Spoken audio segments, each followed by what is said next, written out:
Welcome to AskMeEverything channel. இன்னைக்கு நம்ம பார்க்க போகிற டாபிக் பார்த்தீங்கன்னா எப்படி நம்ம பிஸ்னஸை டெவலப் பண்ணுறது ப்ரொமோட் பண்ணுறது in digital way with the help of Google my business profile ஃபீச்சரோட நம்ம பார்க்க போகிறோம். கொரோனா டைமிங்கில் நிறைய பிஸ்னஸ் பீப்புள் பார்த்தீங்கன்னா அவங்களோட பிஸ்னஸ் ஏரியாவில் நிறைய ஸ்ட்ரகிள்ஸை ஃபேஸ் பண்ணி தான் பிஸ்னஸை மூவ் ஆன் பண்ணிட்டு இருந்திருப்பாங்க. டியூ டு கொரோனா லாக்டவுனால 2 months அவங்க பிஸ்னஸை க்ளோஸ் பண்ணியிருக்காங்க. இந்த ஐடியாவை இம்ப்ளிமெண்ட் பண்ணுறது மூலமாக எந்த மாதிரி சுச்சுவேஷன் எந்த மாதிரி பேண்டமிக் சுச்சுவேஷன்லையும் அவங்க பிஸ்னஸை டெவலப் பண்ணுறதுக்கு யூஸ்ஃபுல்லாக இருக்கும். Accept food and medical industry தவிர மித்த எல்லா இண்டஸ்ட்ரியுமே ஸ்ட்ரகிள் ஆச்சுன்னு சொல்லலாம். ஆஃப்டர் தட் லாக்டவுனுக்கு அப்புறம் அன்லாக் 1.1 டைமிங்கில் பிஸ்னஸ் ரீஸ்டார்ட் பண்ணாலுமே கொரோனாக்கு முன்னாடி இருந்த மாதிரி மார்க்கெட் வேல்யூ இல்லைன்னு நிறைய ஃபீல் பண்ணுறாங்க. நிறைய பிஸ்னஸ் பீப்புள்ஸ் ஃபீல் பண்ணுறாங்க.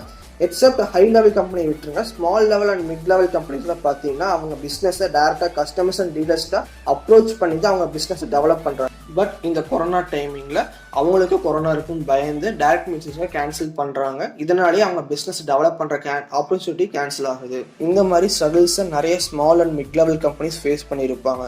அவங்க பிஸ்னஸை டிஜிட்டல் வேல இம்ப்ரூவ் பண்ணுறதுனால ஓல்டு கஸ்டமர்ஸ் கூட ஒரு new set of customers also அவங்களை தேடி வரக்கு நிறைய சான்சஸ் இருக்குது. இந்த idea not only for full time business பண்ணுறதுக்கு மட்டும் இல்லாமல் பார்ட் டைமாக பிஸ்னஸ் பண்ணுறதுக்கு இதை இம்ப்ளிமெண்ட் பண்ணிக்கலாம். பார்ட் டைம் பிஸ்னஸ் எப்படி யூஸ் பண்ணுறதுன்னு பார்த்தீங்கன்னா இந்த கொரோனா லாக்டவுன் டைமிங்கில் ஏதாச்சும் உங்கள் சாஃப்ட் ஸ்கில்ஸ் ஏதாச்சும் டெவலப் பண்ணியிருந்தீங்க, like example designing skills develop பண்ணியிருக்கீங்க. நான் அப்போது நம்ம பிஸ்னஸ் ப்ரொஃபைல் டிசைனிங் ஒர்க்ஸுக்கு ஏற்ற மாதிரி க்ரியேட் பண்ணி வச்சுக்கலாம்.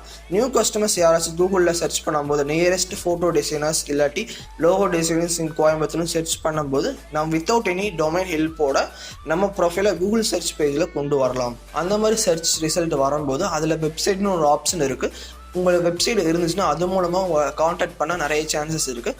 வெப்சைட் இல்லாதப்போ உங்களுக்குன்னு உங்கள் phone number or contact number அதில் ஆட் பண்ணிக்கலாம். அந்த மாதிரி ஆட் பண்ணும்போது கஸ்டமர்ஸ் உங்களை தேடி வரதுக்கு நிறையவே சான்ஸ் இருக்குது. இந்த மாதிரி உங்கள் பிஸ்னஸ் டெவலப்மெண்ட் ப்ரொமோட் பண்ணிக்கலாம். அதே Google my business profile new open பண்ணும்போது அவங்க ஒரு அட்ராக்டிவ் ஆஃபர்ஸ் உங்களுக்கு ப்ரொவைட் பண்ணுறாங்க. நியர்லி 2000 rupees கூகுள் அட்வர்டைஸ்மெண்ட் உங்கள் பிஸ்னஸ்க்காக ஃப்ரீ ஆஃப் காஸ்ட்டில் அவங்க ப்ரொவைட் பண்ணுறாங்க. இது உங்கள் பிஸ்னஸை டெவலப் பண்ணுறதுக்கு யூஸ்ஃபுல்லாக இருக்கும். கூகுள் மை பிஸ்னஸ் ப்ரொஃபைலோட overall and most important features என்னென்னு நம்ம பார்க்க போகிறோம். வாங்க பார்க்கலாம். நம்பர் 1 இம்பார்ட்டன்ட் ஃபீச்சர் என்னென்னு பார்த்தீங்கன்னா Google my business profile free of காஸ்ட்டில் உங்கள் பிஸ்னஸ் ரிலேட்டட் கஸ்டமர்ஸில் உங்களை தேடி வர வைக்கிறதுக்கு ரொம்ப ஹெல்ப்ஃபுல்லாக இருக்கும். நம்பர் 2 இம்பார்ட்டன்ட் ஃபீச்சர் என்னென்னு பார்த்தீங்கன்னா கூகுள் மை பிஸ்னஸ் ப்ரொஃபைலில் இன்ஸ்டாகிராம், ஃபேஸ்புக் மாதிரி அட்ராக்டிவ் போஸ்ட்லாம் அப்லோட் பண்ணி கஸ்டமர்ஸை அட்ராக்ட் பண்ணலாம். தேர்ட் இம்பார்ட்டன்ட் ஃபீச்சர் என்னென்னு பார்த்தீங்கன்னா கூகுள் மை பிஸ்னஸ் ப்ரொஃபைலில் உங்கள் பிஸ்னஸ்க்கு ரிலேட்டடான கஸ்டமர்ஸை டைரக்ட் மீட் பண்ணணும் அவசியம் இல்லைங்க. த்ரூ திஸ் உங்கள் டைரக்ட் மீட்டிங்ஸை எல்லாமே விர்ச்சுவல் மீட்டிங்ஸை கன்வெர்ட் பண்ணி உங்கள் பிஸ்னஸை டெவலப் பண்ணிக்கலாம். ஃபோர்த் இம்பார்ட்டன்ட் ஃபீச்சர் என்னென்னு பார்த்தீங்கன்னா கூகுள் மை பிஸ்னஸ் ப்ரொஃபைல் மூலமாக உங்கள் பிஸ்னஸ் கஸ்டமர்ஸ் யார் எவ்வளோ மெம்பர்ஸ்னு ஈஸியாக ஃபைண்ட் அவுட் பண்ணலாம். லாஸ்ட் இம்பார்ட்டன்ட் ஃபீச்சர் என்னென்னு பார்த்தீங்கன்னா Google my business profile editable source. உங்கள் பிஸ்னஸ் ரிலேட்டடான ப்ராடக்ட்ஸை நியூவாக ஆட் பண்ணிக்கலாம். இல்லை அந்த ப்ராடக்ட்டோட ப்ரைஸ் வந்து சேஞ்ச் ஆகிருக்குன்னா நீங்கள் எடிட் பண்ணிக்கலாம். இன்ஃபர்மேஷன்ஸ் எப்படின்னா நம்ம இன்னைக்கு பார்க்க போகிறது 2 months பிஃபோர் சைனீஸ் ஆப்ஸில் இந்தியாவில் பேன் பண்ணியிருந்தாங்க. அதில் டிக்டாக் ஆல்சோ டேட்டா செக்யூரிட்டி ரீசன்னாலேயே இந்தியாவில் பேன் பண்ணியிருந்தாங்க. பட் இப்போ ஜியோ கம்பெனி மூலமாக டிக்டாக் இந்தியாவில் ரீஎஸ்டாப்ளிஷ் பண்ண போகிறாங்க. இந்தியன் டிக்டாக் யூசர்ஸோட டேட்டா செக்யூரிட்டி இனிமேல் ஜியோ கம்பெனி மூலமாக தான் மேனேஜ் பண்ண போகிறாங்க. பைடான்ஸ் டிக்டாக் கம்பெனியோட பேரண்ட் கம்பெனி அவங்க கூட இன்னைக்கு ஜியோ பிட் பண்ணி நியர்லி $5 million இன்வெஸ்ட் பண்ணி டிக்டாக் இந்தியாவை எஸ்டாப்ளிஷ் பண்ணியிருக்காங்க இந்தியாவில். IPL 2020 அஃபீஷியல் டைட்டில் ஸ்பான்சர் யாருன்னு பார்த்தீங்கன்னா Dream11 கம்பெனி.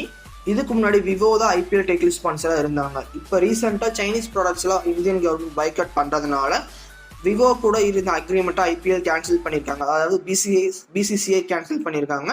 இப்போ நியூவாக IPLோட டைட்டில் ஸ்பான்சருக்கு பிட்டிங் ஸ்டார்ட் பண்ணியிருந்தாங்க. அதில் Dream11 கம்பெனி ₹222 crores பிட் பண்ணி டைட்டில் ஸ்பான்சர்ஷிப்பை வின் பண்ணியிருக்காங்க.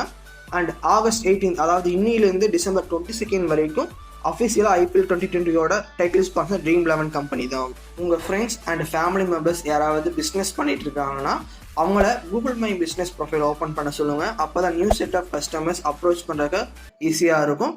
அவங்களுக்கு இந்த வீடியோவை ஷேர் பண்ணுங்கள். இந்த மாதிரி டிஃப்ரெண்ட் டாபிக்ஸ் நான் பேசணும்னு நினச்சிங்க கமெண்ட் செக்ஷனில் கமெண்ட் பண்ணுங்கள். இந்த வீடியோ பிடிச்சிருந்தா லைக் பண்ணுங்கள், சப்ஸ்கிரைப் பண்ணுங்க. அப்போ தான் அப்லோட் பண்ணுற ஒவ்வொரு வீடியோவும் உங்களுக்கு நோட்டிஃபிகேஷன் வரும். மறக்காமல் கமெண்ட் பண்ணுங்கள். அது எங்களை டெவலப் பண்ணுறதுக்கு யூஸ்ஃபுல்லாக இருக்கும். Signing off. தேங்க்ஸ்.